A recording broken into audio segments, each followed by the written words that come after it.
ಓಂ ಶಾಂತಿ. ಮುರಳಿಯ ದಿನಾಂಕ 26/6/2026.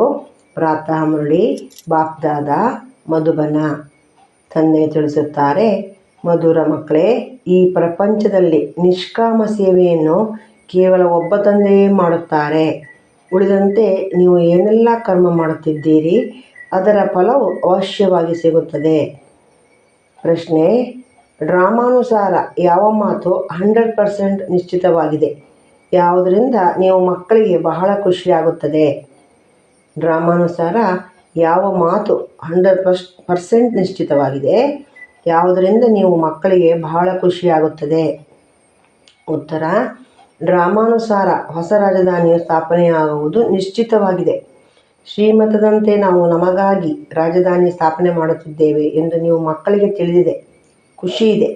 ಈ ಹಳೆಯ ಪ್ರಪಂಚದ ವಿನಾಶವಾಗಲೇಬೇಕು. ನೀವು ಮಕ್ಕಳು ಎಷ್ಟು ಪುರುಷಾರ್ಥ ಮಾಡುತ್ತೀರೋ ಅಷ್ಟು ಉನ್ನತ ಪದವಿಯನ್ನು ಪಡೆಯುತ್ತೀರಿ. ಗೀತೆ: ನಿಮ್ಮನ್ನು ಪಡೆದ ನಾನು ಜಗತ್ತನ್ನೇ ಪಡೆದೆನು.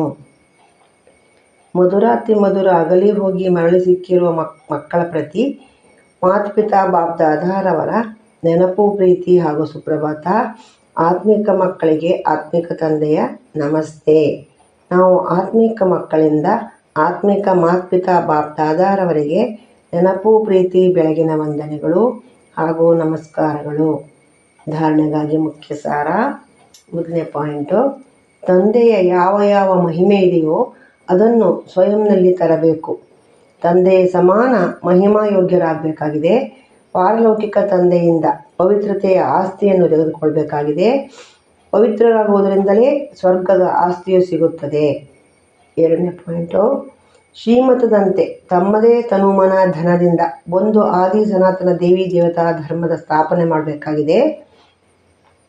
ವರದಾನ: ಹಳೆಯ ಸಂಸ್ಕಾರಗಳೆಂಬ ಅಸ್ಥಿಗಳನ್ನು ಸಂಪೂರ್ಣ ಸ್ಥಿತಿಯ ಸಾಗರದಲ್ಲಿ ಸಮಾವೇಶಗೊಳಿಸುವಂತಹ ಸಮಾನ ಹಾಗೂ ಸಂಪೂರ್ಣ ಭವ.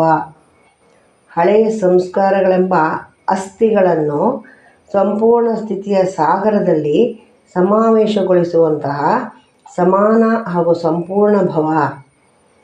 ವರದಾನದ ವಿಶ್ಲೇಷಣೆ: ತಂದೆಯ ಸಮಾನ ಅಥವಾ ಸಂಪೂರ್ಣರಾಗಲು ಸೃಷ್ಟಿಯ ಅಂತ್ಯದ ಮೊದಲು ತಮ್ಮ ಬಲಹೀನತೆ ಹಾಗೂ ಕೊರತೆಗಳನ್ನು ಅಂತ್ಯಗೊಳಿಸಿರಿ.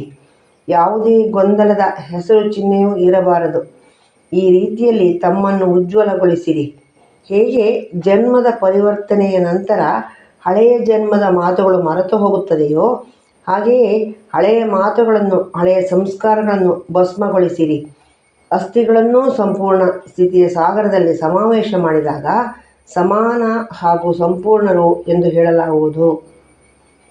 ಸ್ಲೋಗನ್: ವಿಸ್ತಾರವನ್ನು ಸಾರದಲ್ಲಿ ಸಮಾವೇಶಗೊಳಿಸುವ ಜಾದುವನ್ನು ಕಲಿತು ಬಿಡುತ್ತೀರೆಂದರೆ ತಂದೆಯ ಸಮಾನರಾಗಿ ಬಿಡುತ್ತೀರಿ.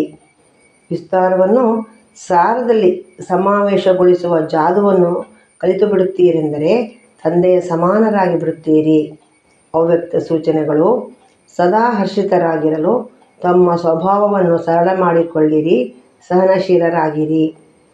ಸಹನಶೀಲತೆಯುಳ್ಳವರು ಬಾಹ್ಯಮುಖತೆಯ ವೈಬ್ರೇಷನ್ನೇ ಅಲ್ಲ, ಆದರೆ ಮನಸ್ಸಿನ ಸಂಕಲ್ಪವು ಏನು ಉತ್ಪನ್ನವಾಗುತ್ತದೆ ಆ ಸಂಕಲ್ಪಗಳ ಉತ್ಪತ್ತಿಯನ್ನು ನೋಡಿ ಗಾಬರಿಯಾಗುವುದಿಲ್ಲ.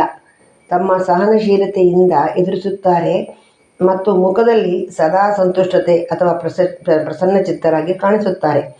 ಅವರ ನಯನಗಳು ಎಂದೂ ಅಸಂತುಷ್ಟವಾಗಿ ಕಾಣಿಸುವುದಿಲ್ಲ. ಅವರು ಸಂತುಷ್ಟ ಮಣಿಯಾಗಿರುವ ಕಾರಣ ಸದಾ ಹರ್ಷಿತರಾಗಿರುತ್ತಾರೆ. ಓಂ ಶಾಂತಿ.